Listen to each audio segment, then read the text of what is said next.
Hi అండి, అందరికీ నమస్కారం. అందరూ ఎలా ఉన్నారు? ఈ రోజు నేను చెన్నై మైలాపూర్లో ఉన్న అద్భుతమైన కపాలేశ్వర స్వామి దేవాలయాన్ని సందర్శించాను.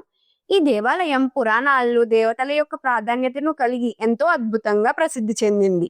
ఈ చారిత్రక ఆలయం వెనుక ఉన్న చరిత్ర గురించి, అలాగే ఈ ఆలయంలో గొప్పతనాన్ని గురించి మీతో ఈ వీడియో ద్వారా పంచుకోవాలని అనుకుంటున్నాను.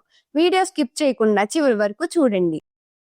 ఈ పవిత్ర దేవాలయం యొక్క చరిత్ర వేదాల నుంచి శాస్త్రాల వరకు అనేక దివ్య అనుభవాలుగా ఆవిర్భవించింది. ఇక్కడ ప్రతి కోణం, ప్రతి శిల్పం, ప్రతి ముహూర్తం కపిలేశ్వరుని ఆశీర్వాదంతో నిండిపోయింది. ఈ మైలాపూర్లోని కపాలేశ్వర స్వామి దేవాలయం పురాణ ప్రాధాన్యత కలిగినది. ఇక్కడ పార్వతీదేవి, బ్రహ్మ, సుబ్రహ్మణ్య స్వామితో పాటు 4 వేదాలతో ముడిపడిన ఎన్నో కథలున్నాయి. ఆ కథలన్నిటిని మనం ఇప్పుడు ఈ వీడియోలో తెలుసుకుందాం. తమిళ భాషలో మైలయే కైలయే కైలయే మైలయే అనే సామెత ఉంది. అంటే మైలాపురే కైలాసము, కైలాసమే మైలాపురం అని అర్థం.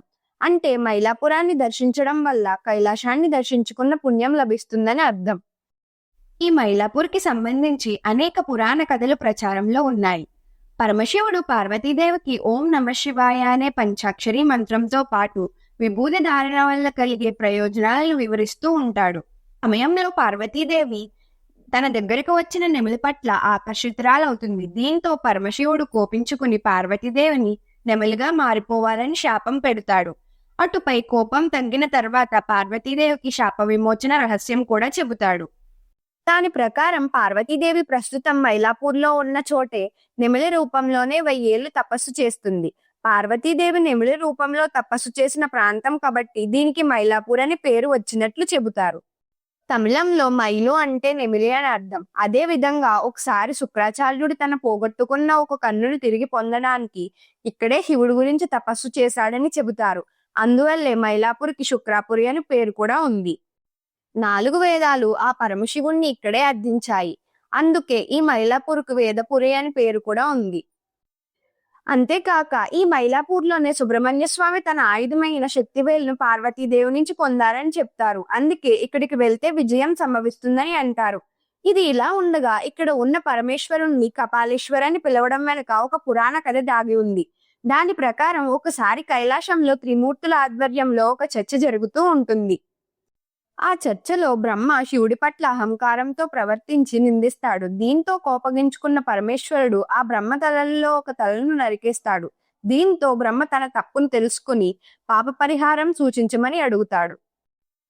అప్పుడు పరమేశ్వరుడు మైలాపూర్ ప్రాంతంలో శివలింగాన్ని ప్రతిష్ఠించి పూజించాల్సిందిగా సూచిస్తాడు.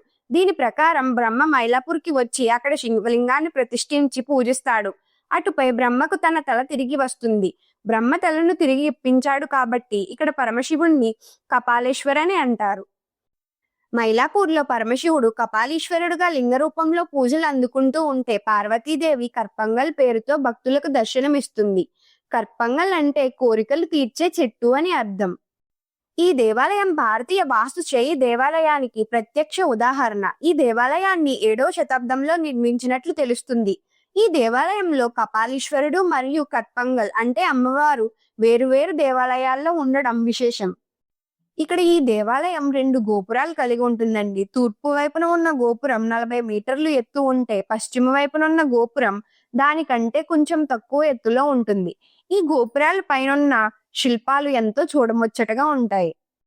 ఈ కపాలేశ్వర స్వామి ఆలయం శివుని భక్తి, ధర్మం, పౌరాణికత మరియు శాంతికి ప్రతీక.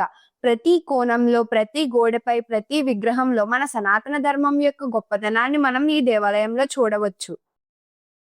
ఇదండి మైలాపూర్లో ఉన్న కపాలేశ్వర స్వామి యొక్క ఆలయ చరిత్ర.